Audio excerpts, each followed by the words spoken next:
తానుకొకప్పుడు ఒక పరివ్రాజకుడు భిక్షకొచ్చాడు. భిక్షకొచ్చి ఇంటి ముందు నించున్నాడు. ఆ కుటుంబం వారు ఆయనకి భిక్ష ఇవ్వలేదు సరికదా, ఆయనని పట్ల ఏదో కొద్దిగా చీకాకుగా ప్రవర్తించారు. ఆయన వెళ్ళిపోతూ ఒక మాట అన్నాడు. చాలా చులకన చేసి మాట్లాడారు పరివ్రాజకుణ్ణి. భిక్ష పెట్టడానికి మీరు అంగీకరించలేదు. ఒక గృహస్థు యొక్క ప్రధాన ధర్మం బ్రహ్మచారికి, పరివ్రాజకునకు, సన్యాసికి భిక్ష పెట్టడం. మీరు భిక్ష పెట్టకపోగా చిన్నతనం చేసి మాట్లాడారు కాబట్టి ఇక నుంచి మీ ఇంట్లో 3 తరాల పాటు ప్రతి తరంలోనూ ఒక వ్యక్తి సన్యసించుగాక అని వెళ్ళిపోయాడు. బహుశः దాని ప్రభావమేమో ఆ తరువాత పుట్టినటువంటి వారు అన్నదమ్ములు వెంకటేశ్వర అయ్యర్ అని పెద్ద ఆయన తమ్ముడు సుందర అయ్యర్, 3వ ఆయన సుబ్బ అయ్యర్, 4వ ఆయన చాలా చిత్రమైనటువంటి పేరు నెల్లియప్ప అయ్యర్ అని నలుగురు. ఈ నలుగురిలో పెద్దవారైనటువంటి వెంకటేశ్వర అయ్యర్ గారు ఒకానొక సందర్భంలో తిరుప్పకుండ్రం క్షేత్రానికి వెళ్ళారు. అప్పటికి ఆయనకి ఏం పెద్ద వయసు అయిపోలేదు, కేవలం 18 సంవత్సరాల వయస్సు. ఆయన తిరుప్పకుండ్రం క్షేత్రానికి వెళ్ళి అకస్మాత్తుగా ఆయనకి వైరాగ్యం కలిగి, వైరాగ్యం అంటే అలాగే రావాలి, వైరాగ్యం అంటే బొట్టుగా రాదు. రామకృష్ణ పరమహంస చెప్పినట్టు వైరాగ్యం అంటూ వస్తే ఒక్కసారే వస్తుంది పూర్ణంగా. అలా రాకపోతే అది వచ్చిపోయే వైరాగ్యం తప్ప నిజమైన వైరాగ్యం కాదు. శ్మశాన వైరాగ్యం, ప్రసూతి వైరాగ్యం అంటారు, అటువంటి వైరాగ్యం ఆ వైరాగ్యం. కాబట్టి ఆయనకి అకస్మాత్తుగా తిరుప్పకుండ్రంలో వైరాగ్యం వచ్చి ఆయన సన్యాసం తీసుకున్నారు. సన్యాసం తీసుకుని ఆయన ఒక చిత్రమైన పని చేస్తుండేవారు. చిదంబర క్షేత్రానికి వెళ్ళిపోయి ఉండిపోయి చిదంబరం క్షేత్రంలో ఎవరు ప్రదక్షిణం చేశారో వాళ్ళ కాళ్ళకి గుండు ముళ్ళని గుచ్చుకుంటూ ఉంటాయి, బాగా పెద్ద పెద్ద ముళ్ళు ఆ రోజుల్లో. ఇప్పుడు మహానగరం కింద తయారైపోయింది చిదంబరం కూడా. ఆ గుండు ముళ్ళు కాళ్ళల్లో గుచ్చుకున్న వాళ్ళందరికీ కూడా ఆ ముళ్ళు తీసి ఆ భక్తుల యొక్క పాదాలు తుడుస్తూ ఉండేవారు ఆయన సన్యసించి. ఆయన వెంకటేశ్వర అయ్యర్. ఇక 2వ వారు సుందర అయ్యర్. ఈ సుందర అయ్యర్ గారికి అళగమ్మ గారినిచ్చి వివాహం చేశారు. సుందర అంటే శివుడే, సుందరకాండ అని కదా మనకి. సుందరుడెవరు అంటే ఆత్మోపాసన చేసినవాడు. సుందర అన్న నామం పరమశివుడికి పర్యాయ పదం. అందుకే మధురైలో ఇప్పటికీ మీనాక్షి సుందరీశ్వరర్ అంటారు. సుందర శబ్దం శివపరం. సుందరుడు అంటే ఏమర్థమో అళగమ్మ అన్న అదే అర్థం. అళఘ అంటే సొగసు అని. సొగసు అంటే సౌందర్యం, సుందరంగా ఉండడమే. సుందరయ్యర్ అన్నా కూడా సుందరంగా ఉండడమే. కాబట్టి ఇద్దరి పేర్లలో ఉన్నది సుందరము, సొబగే. సుందరయ్యర్ గారికి ఓ లక్షణం, ఆయన చాలా చిన్న ఉద్యోగంతో జీవితాన్ని ప్రారంభం చేశారు. చిన్న ఉద్యోగంతో ప్రారంభం చేసినటువంటి వ్యక్తి అంచెలంచెల మీద ఎంత కష్టపడి జీవితంలో వృద్ధిలోకి వచ్చారంటే, ఆయన దస్తావేజులు రాసేవారు.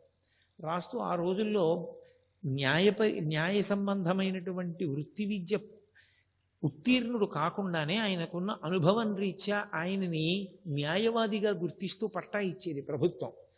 అటువంటి పట్టా పొందారు. చాలా పెద్ద గృహం ఒకటి కట్టారు. ఆయన తన స్వంత డబ్బుతో బ్రాహ్మణులందరికీ ఒక శ్మశాన వాటికని ఏర్పాటు చేశారు, స్థలాన్ని కొని. చాలా విశేషంగా తనకు వచ్చిన ద్రవ్యంలో చాలా భాగం సహాయాంబ అమ్మవారి యొక్క అనుగ్రహం కోసమని, ఆమె యొక్క కైంకర్యం కోసమని ఖర్చు పెడుతూ ఉండేవారు. ఆ రోజుల్లో ఒక మాట చెప్పుకుంటుండేవారు, దొంగలు కూడా కొట్టని బండి ఎవరిది అంటే సుందరయ్యర్ గారి బండి. బళ్ళు దోచుకుంటుండేవారు ఆ రోజుల్లో. సుందరయ్యర్ గారి బండి ఎడుతోందంటే దొంగలు దోచుకునేవారు కాదు, చెట్ల చాటుకు వెళ్ళిపోయేవారు, ఆ బండి వెళ్ళిపోనివ్వండి అని. అంత మంచి పేరు తెచ్చుకున్న వ్యక్తి ఆయన. ఎంత మంచి పేరు తెచ్చుకున్నారో అళగమ్మ గారు కూడా నిరతాన్నదాత. మహాతల్లి ఇంటికి వచ్చిన వాళ్ళకి ఏ సమయంలో వచ్చినా అన్నం వండి పెడుతూ ఉండేవారు. ఇదే రమణ మహర్షి యొక్క జీవిత తత్వం అంటే. ఒక మహాపురుషుడు ఇంట్లో ఆవిర్భవించాలి అంటే పూర్వపుణ్యం ఉండాలి. ఆ పూర్వం ఆ కుటుంబంలో ఉండేటటువంటి దంపతులు తమ ఆశ్రమాన్ని పవిత్రం చేసుకుని ఆ ఆశ్రమాన్ని చక్కగా ఉపయోగించుకున్న వాళ్ళై ఉండాలి. దేనికోసం గృహస్థాశ్రమంలో ప్రవేశించారో దానికోసం జీవించిన వాళ్ళైతే పరమేశ్వరుని యొక్క అనుగ్రహం కలుగుతుంది. ఉన్నది గృహస్థాశ్రమం, ఓడికి అన్నం పెట్టేది లేదు, ఓ మంచి పని లేదు, ఓడికి ఓ పండిచ్చేది లేదు, ఓడికి ఒక కాయ ఇచ్చేది లేదు, ఓ యజ్ఞం చేసేది లేదు, ఓ యాగం చేసేది లేదు, ఓ హవిస్సు ఇచ్చేది లేదు, ఓ దేవాలయానికి వెళ్ళేది లేదు, ఓ బొట్టు ఎట్టుకోవడం అంతకన్నా లేదు. ఇంకెక్కడి నుంచి ఈశ్వరానుగ్రహం కలగమంటే కలుగుతుంది? అసలు కలిగే అవకాశమే ఉండదు అటువంటి వారికి. ఎవరికి కలుగుతుంది అంటే పరమేశ్వరుని యొక్క అనుగ్రహం పొందాలి అంటే గృహస్థాశ్రమంలో ఉన్నవాడు గృహస్థుగా బ్రతికితే. కాబట్టి ఆ తల్లికి యథార్థంగా ఆలోచిస్తే సుందరయ్యర్ గారి కన్నా కూడా భగవద్భక్తి చాలా విశేషం. ఆయన ఆచారకాండ జోలికి అంతగా వెళ్ళేవాడు కాదు, ఆయన జ్ఞాన మార్గంలో ప్రయాణం చేస్తుండేవాడు. అలఘమ్మ గారు అలా కాదు, ఆవిడ దక్షిణామూర్తి స్తోత్రం దగ్గర నుంచి అనేకమైనటువంటి స్తోత్రములు కంఠగతం.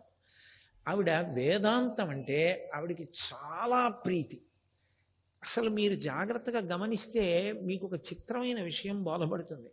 మహాత్ములు జన్మించినప్పుడు తండ్రి కన్నా కూడా చాలా చోట్ల ఆ పిల్లవాని యొక్క తల్లికి భగవద్భక్తి వేదాంతమునందు విశేషమైన అనురక్తి ఉన్న కుటుంబాల్లోనే మహాపురుషులు జన్మిస్తూ ఉంటారు. మీరు శంకరాచార్యుల వారి దగ్గర నుంచి పరిశీలించండి, మీకు ఎప్పుడు చూసినా ఈ గుణం కనపడుతుంది. తల్లి యందు ఆ లక్షణం ఎక్కడ బాగా ప్రకాశిస్తుందో అక్కడే అటువంటి మహాపురుష జననం జరిగేటటువంటి అవకాశం కూడా ఉంటుంది. ఆ ఊళ్ళో ఎవరైనా ఏదైనా వేదాంత సంబంధమైన పాటలు పద్యాలు నేర్చుకోవాలంటే అళగమ్మ గారిని ఆశ్రయించేవారు. ఈ సుందరయ్యర్ గారికి ఒక చెల్లెలు ఉండేది, ఆమె పేరు లక్ష్మి. ఆ లక్ష్మి అనేటటువంటి ఆవిడంటే సుందరయ్యర్ గారికి చాలా ప్రీతి. కానీ ఆమె పెళ్ళైపోయిన తర్వాత ఒక కొడుకుని కంది. ఆ కొడుకు పేరు రామస్వామి. ఆ కొడుకుని కని ఆమె శరీరాన్ని విడిచిపెట్టేసింది. అందుకని సుందరయ్యర్ గారికి కోరిక, అరే నాకొక కొడుకు ఉండి ఉంటే ఆ పిల్లవాడికి ఇచ్చి పెళ్లి చేద్దును కదా, నాకు ముందు ఒక కొడుకు పుట్టుంటే, ఆ పిల్ల పుట్టడం కన్నా ముందే ఓ కొడుకు పుట్టుంటే, నాకు కూతురు పుట్టుంటే ఆ పిల్లవాడికి ఇచ్చి చేద్దును కదా, ఎంత సంతోషంగా ఉండేది అని ఆయన అనుకుంటూ ఉండేవారు. కానీ పాపం ఎప్పుడూ కూడా ఆ పిల్లవాడు పుట్టి పెద్దవాడు అవుతున్నాడు, కానీ ఈయన కడుపున కూతురు పుట్టలేదు. ముందు పిల్లవాడు పుట్టేశాడంటే ఆ చెల్లెలి కొడుకు పుట్టేశాడు, ఈయనకి కూతురు పుట్టట్లేదు. మొట్టమొదట ఓ కూతురు పుట్టింది, ఆయన సంతోషించారు. కానీ ఆమె ఎక్కువ కాలం ఉండలేదు, శరీరం వదిలేసింది ఆ పిల్ల. ఆ తర్వాత ఒక కొడుకు పుట్టాడు, ఆయనకి నాగస్వామి అని పేరు పెట్టుకున్నారు. ఎవరు? సుందరయ్యర్ గారు. మీరు పేర్లు మర్చిపోతూ ఉండకూడదు. సుందరయ్యర్ గారు తన పెద్ద కొడుక్కి నాగస్వామి అని పేరు పెట్టుకున్నారు. రెండవసారి గర్భం ధరించింది అళగమ్మ గారు.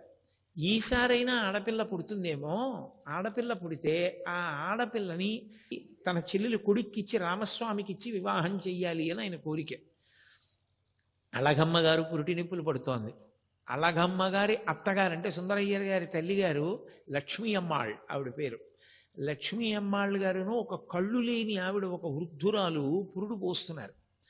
ఈయన ఆశగా బయట ఎదురు చూస్తున్నారు, మంచి వార్త వస్తుందేమో అని. మంచి వార్త అంటే కొడుకున్నాడు కదా, కూతురు పుడుతుందేమో, ఆ చెల్లెలి కొడుక్కి ఇచ్చి చెయ్యాలి. పాపం చెల్లెలు ఏ లోకంలో ఉందో సంతోషిస్తుంది, మళ్ళీ సంబంధం ఏర్పడుతుందని. ఈ కళ్ళు లేని ఆవిడ బయటికి వచ్చి ఓ మాట అంది, కొడుకు పుట్టాడయా అంది. కొడుకు పుట్టాడయా అంటే లోకంలో అందరూ సంతోషిస్తారు, సుందరయ్యర్ గారు ఏడిచారు.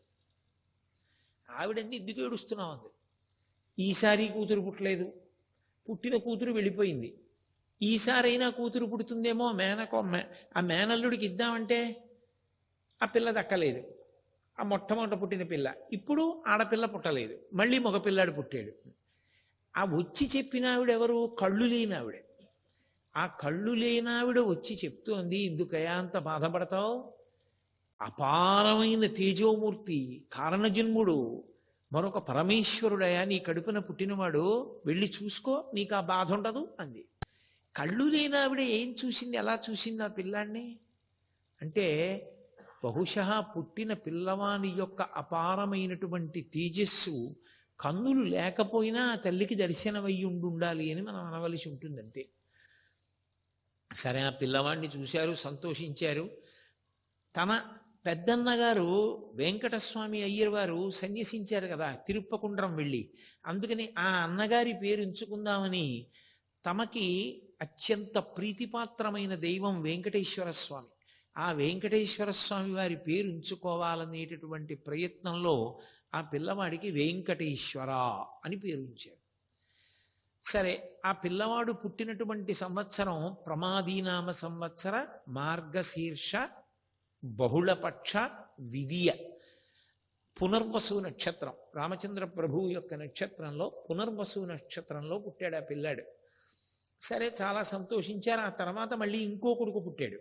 ఆ పిల్లవాడికి మొట్టమొదటి కొడుక్కి నాగస్వామి అని పెట్టారు, రెండో వాడికి వెంకటేశ్వరుడు, మూడవ వాడికి నాగసుందర స్వామి అని పెట్టారు.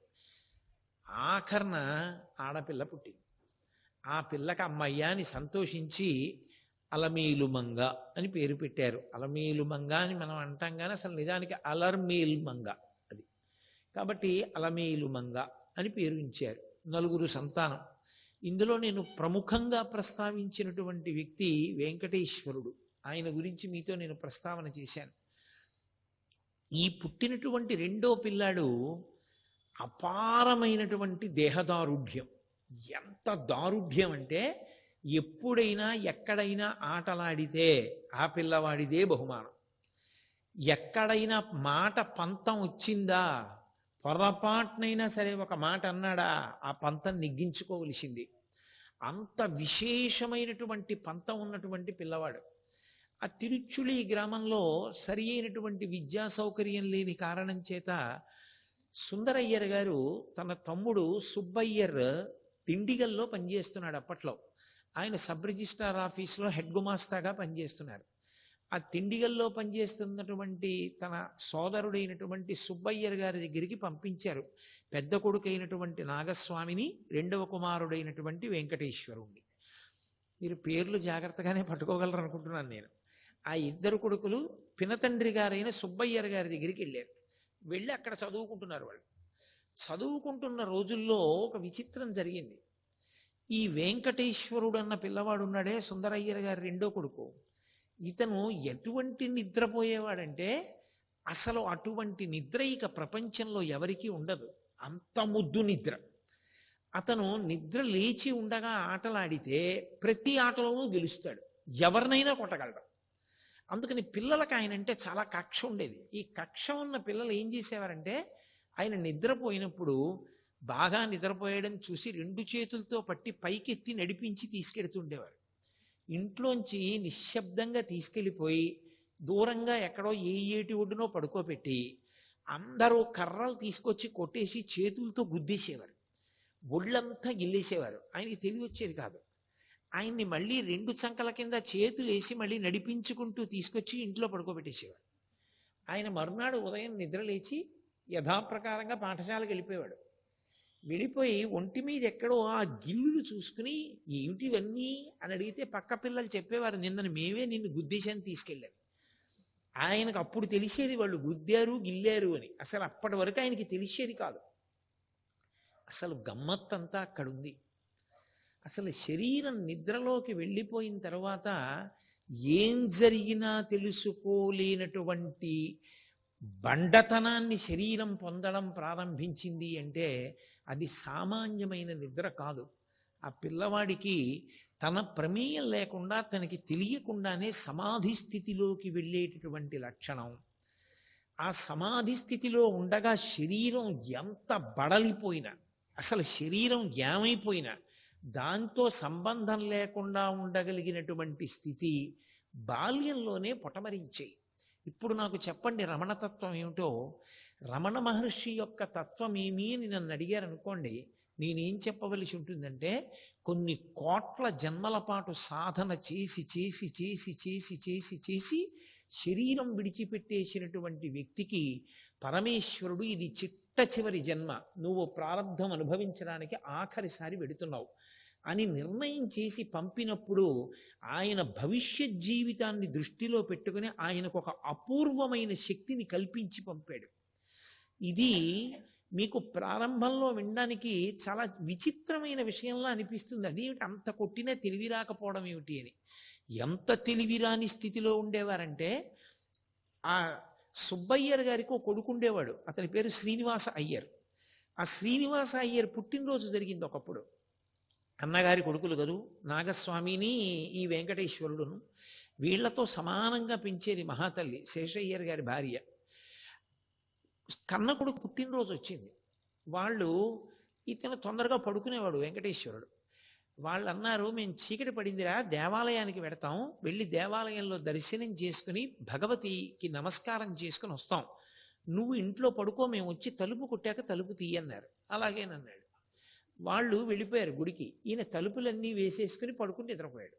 ఎంతసేపు ఉంటారండి గుడికి వెళ్ళిన వాళ్ళు? ఓ గంటో గంటన్నరో గడిపారు, వచ్చేసారు. వచ్చి తలుపులు కొట్టారు, తీయలేదు. గోడలు ఎక్కారు, కిటికీలు కొట్టారు, పెద్ద పెద్ద దొంగలు తీసుకొచ్చారు, దొంగలతో తలుపులు కొట్టారు.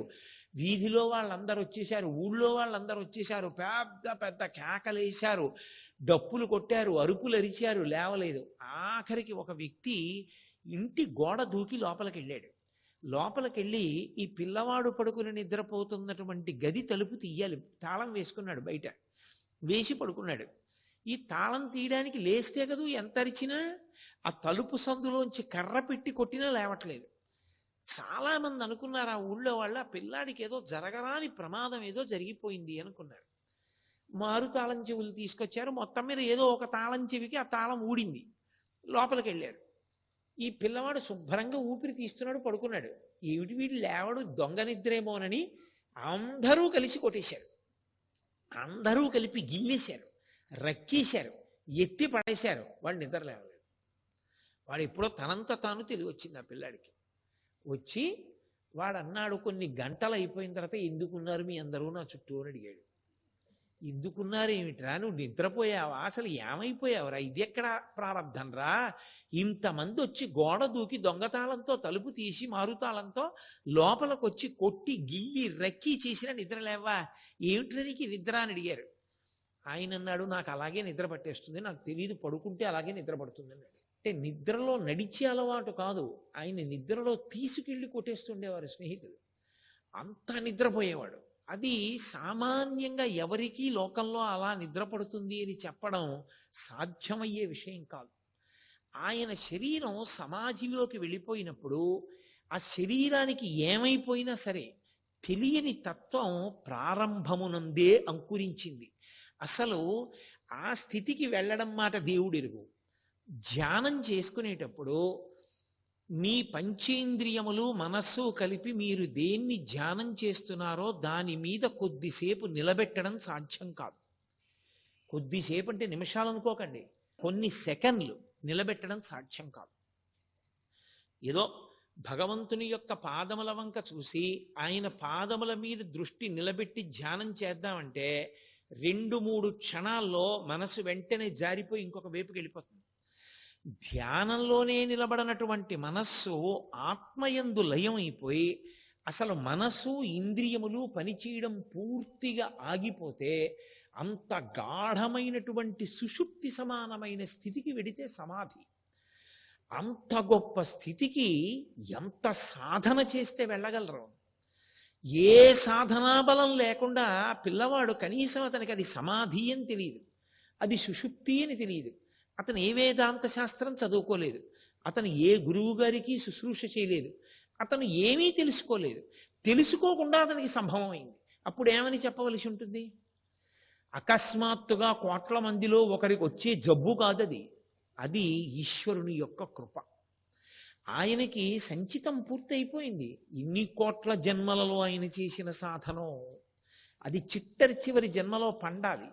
అందుకని ప్రారంభంలోనే ఆ పిల్లవాడికి అటువంటి అలవాటు ఏర్పడింది. సరే, ఆ పిల్లవాడిని పాఠశాలలో వేసినప్పుడు వెంకటేశ్వర అని రాయమంటే వెంకటరమణన్ అని రాశారు. ఆ కారణం చేత ఆ పిల్లవాడిని వెంకటేశ్వర అని పిలవడం ఆప్చేసి వెంకటరమణన్ వెంకటరమణన్ అని పిలవడం ప్రారంభమైంది. అందుకే చాలా చోట్ల భగవాన్ రమణుల యొక్క పూర్వాశ్రమనామం వెంకటరమణన్ అనే ఉంటుంది. అసలు నిజానికి తల్లిదండ్రులు పెట్టిన పేరు వెంకటేశ్వర. సరే, రోజులు గడిచిపోతున్నాయి. ఎంత బండతనంతో ఆటలాడేవారంటే ఆ రోజుల్లోనూ పిల్లలందరికీ కలిపి ఒక సంకేతం. చీకటి పడిపోయిన తర్వాత వాళ్ళు ఇళ్లల్లోంచి బయటికి వెళ్ళిపోయి ఆ తలగడాలు పెట్టి తలగడాల మీద దుప్పట్లు వేసేసి పిల్లలు పడుకున్నట్టుగానే ఏర్పాటు చేసి ఉంచి వాళ్ళు గోడలు దూకి వెళ్ళిపోయి ఆడుకుని తెల్లవారకట్టు వచ్చి మళ్ళీ ఆ దుప్పటి తీసి పడుకుని నిద్రపోతుండేవారు. అసలు చదువు అన్న దాని మీద శ్రద్ధ ఎన్నడూ లేదా వెంకటరమణనికి.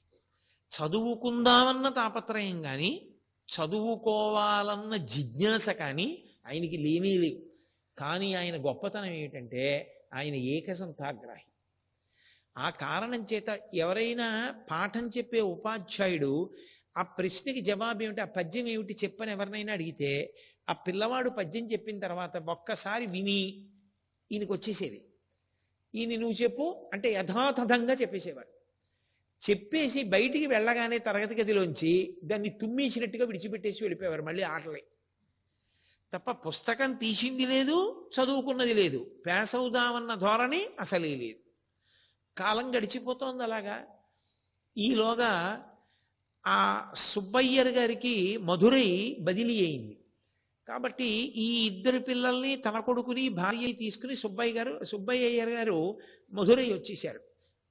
ఈ వచ్చేసిన తర్వాత ఒక హఠాత్ సంఘటన ఒకటి జరిగింది.